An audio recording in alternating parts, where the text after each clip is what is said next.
What's up everybody, it's Drew Wilkins with Swine and Bovine Barbecue, and in this video, we're making smash burgers. Let's get going. For our pickles, we're gonna bust out the old mandolin, get these down to some nice thin slices for our pickles. Come across, check your size. That's a good thickness for me. We are at 3/16 of an inch.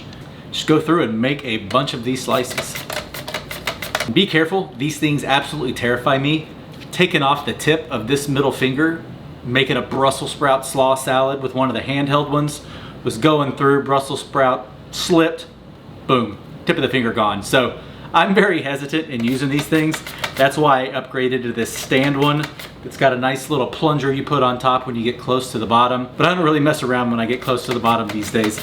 That was not a fun experience. So be careful when you use these. So by the way, these are long English cucumbers. They make little smaller pickling cucumbers, but I like these long English ones. They're a little fatter in diameter, make a great pickle. Now it's time to start making our pickles, and it's really choose your own adventure at this point. You can add whatever you want to flavor your pickles. I'm gonna go in with a couple of cloves of crushed garlic. Gonna add some whole black peppercorns to the mix as well. Then to add a little spice, we're gonna go in with some crushed red pepper. Decent amount, I like it spicy. Stuff this jar with your cucumbers. Get as many in there as you can. The only thing left to do is add our pickling brine. We're gonna dump this. This is 50-50 white vinegar and water with a 5% salinity. So the easiest way to do it is weigh your water, multiply that by 0.05, and that gives you the amount of kosher salt you need to add to the solution. So simply enough, we're gonna pour this over the top of these cucumbers while making a mess. Screw this lid on, give it a little bit of a shake, that crushed red pepper all mixed in. Once these are cooled off, they'll be ready to eat. Our pickles have cooled off, let's give them a try. Those are absolutely delicious, even in spite of the fact that I forgot to add dill. This is the first time I've made pickles without dill, and they're still incredibly good. So a little bit of a mishap, but a happy accident, because these are awesome pickles. Now that these are done, let's make a burger sauce. For our burger sauce, we're gonna start off with some minced pickles. These are the pickles we just made.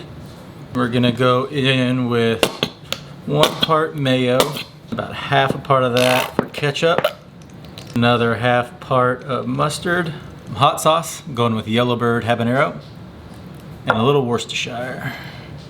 Mix that up, and voila, we got a burger sauce. Let's grind some meat. I have some brisket trim from a brisket I cooked over the weekend. It's actually not a whole lot of trim. It was a pretty awesome brisket. One of the nicest ones I've ever got. Didn't have a ton of lean that I needed to cut off, so perfect for making burgers. There's a couple of things you can do with brisket trim that I like: sausage and burgers. I've shown you how to do sausage on this channel, but we haven't had a burger video, so we're starting with burgers. Got the smallest die that came with this grinder. It came with 2 dies, 1 coarse, 1 small. We're going small. I've had this in the freezer for the last, I don't know, hour. So this is pretty nice and firm. Our brisket may have been a little too firm when we put it through. Almost frozen through, but not quite. But we still got that great pebbly texture, which is what we're going after. Now we're just gonna lightly mix this. That way to where it just starts to stick together. That way our patties don't completely fall apart when we smash them on the grill. So let's make some meatballs. We're going for 3-ounce, just little balls here. These are perfect size for smashing, in my opinion.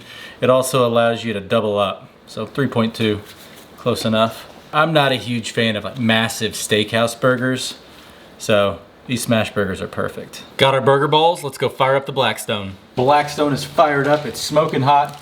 We're in the garage today, it's raining in Dallas. Still wanna be cooking outside, so we're making do with what we've got. We have our smash burgers. These are pretty fatty, so I'm not gonna press extremely hard on these.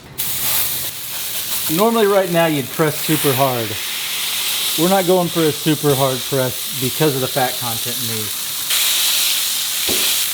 Down on the other side.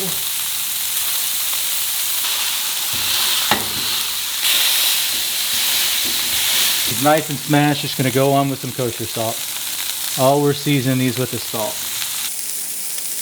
All right, once they start to separate on the edges like this, get your spatula, bring it together, and flip.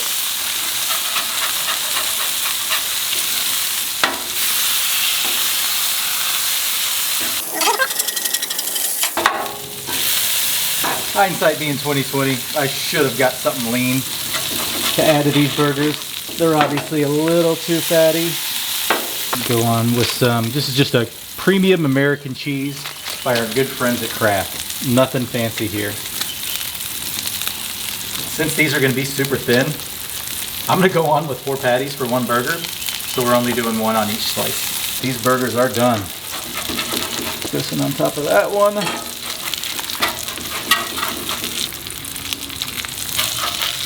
There we go. For our buns, just going to put them right down and toast them. It's not going to take long at all. Yeah, solid toast job. Let's assemble our burger. Going to start off with some of our burger sauce. You go on each bun with this. Then on the bottom bun, you go on with some diced white onion. I like it fresh. You can griddle it. Really, the world is your oyster at this point. Put on your burger what you want to put on it. And we are going to go ahead and add our patties. Add some of our house-made pickles. Add a little bit of lettuce. That does it. There we go. Nice, beautiful smash burger. The work is done. We've got a delicious looking burger. Probably could have gone with just a double stack on this. Still pretty thick, but hey, we're rolling with the punches today. Let's bite into this sucker, see how it tastes. Cheers. That is an excellent burger. It's got incredible crust that you love with the smash burger. It certainly didn't lack that. You saw how spread out it was before I flipped it the first time, due to the fact that there was so much fat in the burger. But that fat also helped it get an incredible crust. You can obviously do that with a lot less fat content. All the smash burgers you come across and see, they kind of spread out like that as the fat melts and adds grease to the griddle. But the crust on this is incredible. Again, I was talking about how I didn't like super thick steakhouse style burgers. That's one thick burger, but it's still really good. 2-3 patties would have been enough. It is hard to beat a griddled smash burger. Just get that sucker rip-roaring hot, press your patties down onto it. Once they start separating like ours did, give them a flip, add cheese after. Season them, then add cheese when they're close to getting finished, let it melt down on it, and you've got yourself a fantastic burger. And if you run into the same situation I did, where you trim a brisket and there's really a lot more point meat than there is lean, you can go to the store, get a chuck roast, lean it out with that. Just eyeball the ratios, you'll probably end up all right. If not, you want to go this route, make the best of it like I did, because this is still an absolutely incredible burger. But I appreciate y'all hanging with me on this one. If you like this video, please give it a thumbs up. If you want to see more videos like this, please hit that subscribe button. If you have any ideas on what you want to see me cook next, feel free to leave it in the comments below. And if you cook any of the things I make in my videos, feel free to tag me on Instagram. My handle is @Swine Bovine BBQ. Thanks for watching. We'll catch you in the next one. Bye.